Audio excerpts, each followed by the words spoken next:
Canadá, Estados Unidos y Colombia. El caso de la libertad de expresión.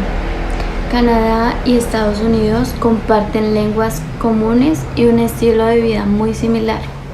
También son relacionados económicamente porque pasan por procesos similares de industrialización. La diferencia es que Canadá pasó por un proceso de industrialización muy denso. En el siglo XVIII, los habitantes canadienses se consideraban ingleses o franceses. Antes del siglo XX, la libertad de expresión como un derecho individual fue entendida como no tolerada. ¿Por qué? Porque lo consideraban peligroso tanto para el sistema político como para el desarrollo canadiense. Mediante un tratado firmado en París con Inglaterra de 1763 se puso fin a la Guerra de los 7 años. Canadá en el siglo XX garantizaba la paz, el orden y el buen gobierno a todos sus ciudadanos. Utilizó el Parlamento inglés como un ente regulador. Solo hasta 1492 existe la Corte Suprema canadiense y solo hasta 1892 se reconoció las libertades civiles y políticas. A Canadá le tomó 219 años obtener una carta que le diera el carácter de un estado soberano. Las marcadas diferencias en el proceso de construcción de cada estado o nación no hicieron que la libertad de expresión fuera tratada como constitucional. Canadá llegó al siglo XX desconociendo protección jurídica a una libertad que necesariamente implica la existencia previa de una democracia liberal. Estados Unidos ingresó al siglo XX con un pasado revolucionario y liberal, haciendo que esto que se enorgulleciera al país a lo largo del tiempo.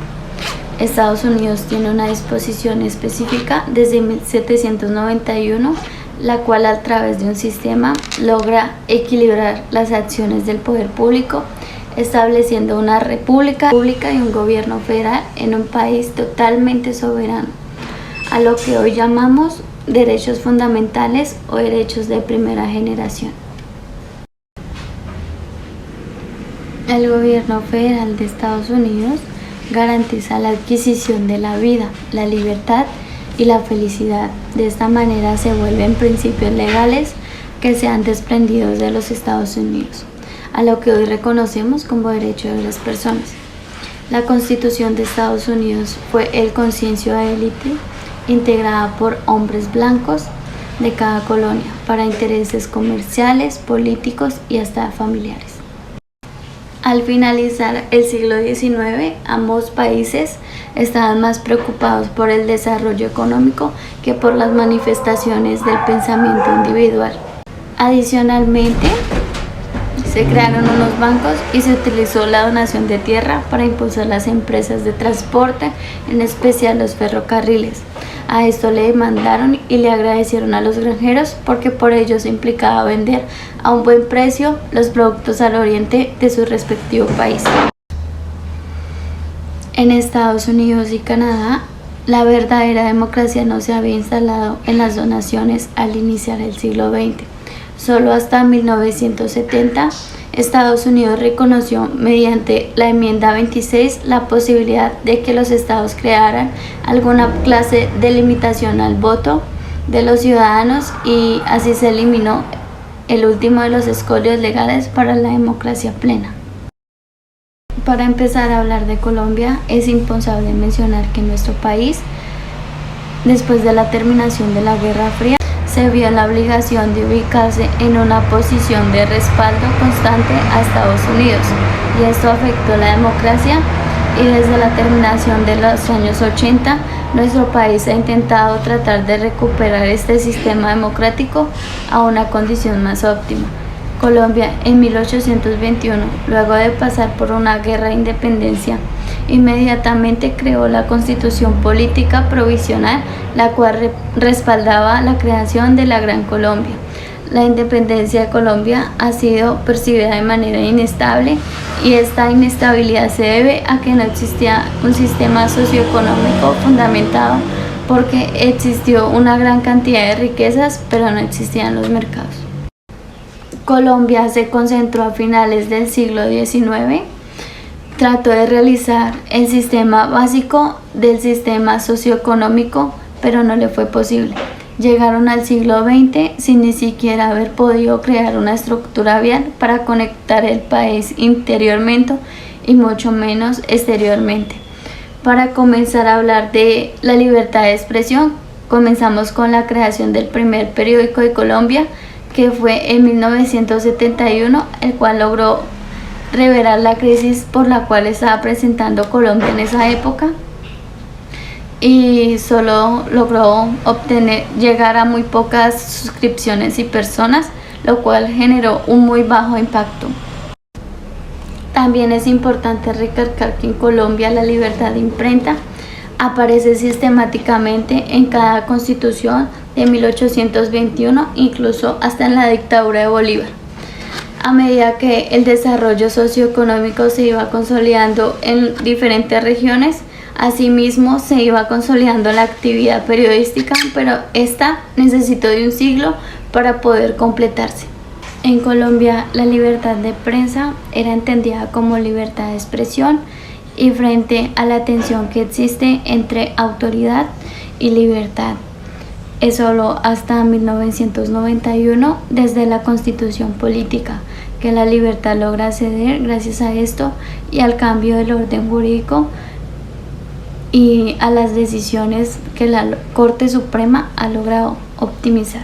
Hablamos de la libertad de expresión. Bueno, pues cabe recalcar que la libertad de expresión sigue siendo uno de los pilares que actualmente pues abre múltiples debates en razón a que pues es el mecanismo mediante el cual una persona puede manifestar su sentir, su pensamiento y su crítica respecto a un tema, ya sea como la política o como la religión.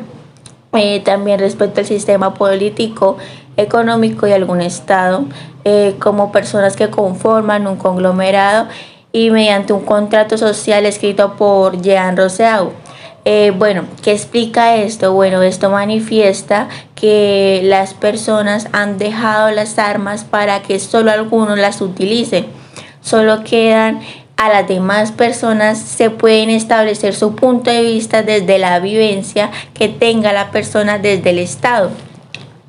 Bueno, dicha expresión antes pues era establecida mediante periódicos, mediante escritos y pues libros que emitían un sentir de un autor y muchas veces de los cuales se entraba a censurar debido pues al cambio de pensamiento que tuviera la persona respecto a esta crítica.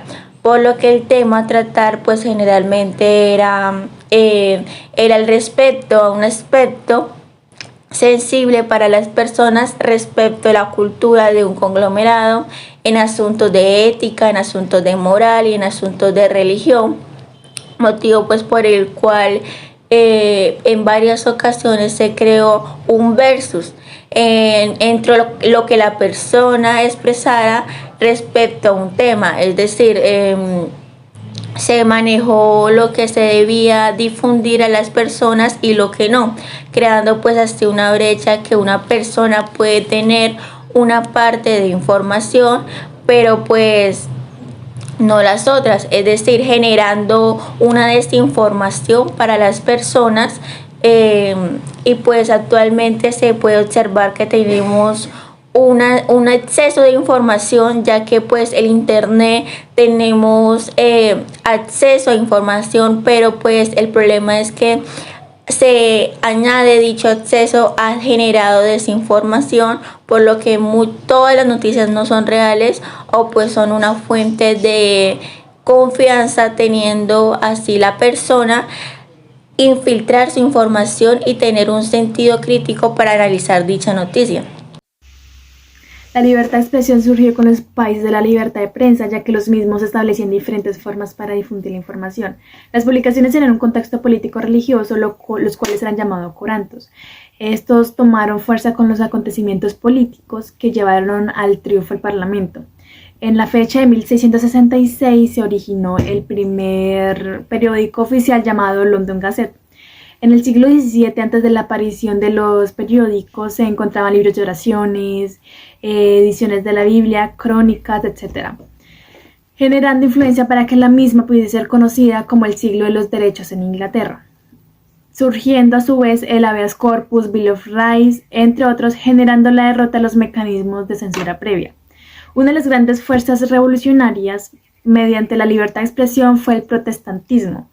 La misma establecía una nueva relación con Dios, basándose en el contacto directo con la Biblia, teniendo un contacto continuo y permanente para no romper la relación, sin necesidad de mediador. Por ende, la persona tenía la obligación de saber leer, generando así la libertad de pensamiento, lo cual era llevado a las colonias que fueron estableciendo Inglaterra mediante el derecho natural y de la mano con la prensa, pero esta tenía la función de ser usada para darle dinamismo a la nueva estructura social. En nuestro país, el primer periódico salió en el año 1791, fue mediante el virreinato, y el papel periódico fue mediante los años 1791 a 1797.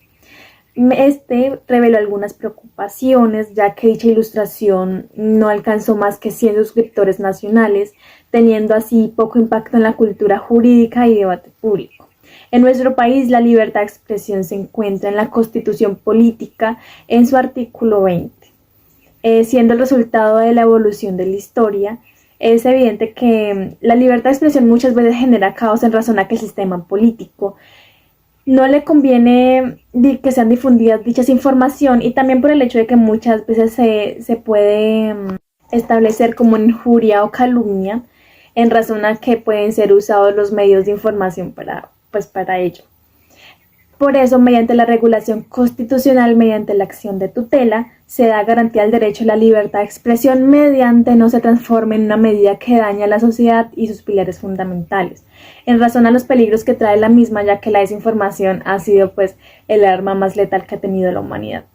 Ambos países, tanto Canadá como Estados Unidos, estaban sumamente preocupados por el desarrollo económico gracias al pensamiento individual. En el año de 1840, cuando Inglaterra tomó la iniciativa de adoptar ciertas ideas del economista y el filósofo Adam Smith, la libertad individual se convirtió en un presupuesto básico para el libre mercado. Entonces, por ende, se entendió como la posibilidad de tener el control y asimismo de poder disfrutar la propiedad. En el siglo XIX ambos países se caracterizaron, solamente que Estados Unidos le llevó una gran diferencia a Canadá, y era por 50 años por sus gobiernos feudales. Estos construyeron carreteras, peajes, puentes, transportes fluviales. Después de la bombaza agrícola y del transporte venía la industrialización. En esta época se hicieron grandes fábricas, expandieron las ciudades, la tecnología avanzó, evolucionó. Como lo dije anteriormente, Estados Unidos inició muchísimo antes, 50 años antes que Canadá. Pero seguramente la destrucción que trajo la guerra de sucesión entre el año de 1861 y 1865 hizo que el proceso de industrialización estuviera alcanzando los picos en ambos países, en ambos territorios, al entrar en el siglo XX. Estados Unidos tuvo muchísimas ventajas y a esto agregaron explosiones demográficas, y gracias a esto se produjo una gran cantidad de migración masiva entre los europeos y también entre los asiáticos. Lo fundamental es que ambos territorios, en cuanto a la economía liberal,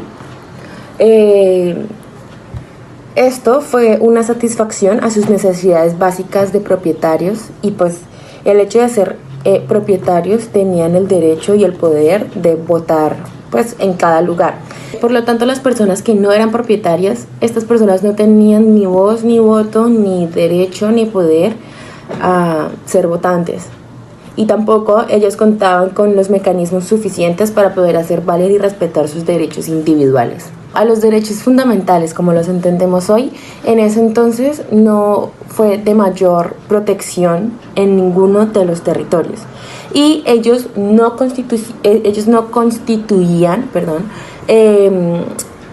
propiedad, digamos, en una sociedad económica liberal, sino el derecho fundamental era el derecho a la propiedad privada, y así fue registrado en las constituciones, y no solamente en las constituciones, sino también en las sentencias de los tribunales superiores. Por otro lado, el territorio de Canadá en 1867 le concedió a las providencias el poder de regular los derechos civiles, y no solamente los derechos civiles, sino a la propiedad, siempre y cuando esto no interfiriera ni se interpusiera en el comercio entre los estados. Pues, como ya se dijo, es un poder de competencia federal. Estados Unidos, a diferencia de Canadá, en Estados Unidos no existe una norma expresa donde pues esté condenada los estados de derecho a regular pues la propiedad privada. Sin embargo, en 1787 la percepción era que las leyes que regulaban eran totalmente injustas, y el gobierno republicano era la garantía para que pues pudiese proteger estos derechos. En cuanto a Canadá, en 1982 reconocieron, pues hablando constitucionalmente, las libertades civiles y también las libertades políticas.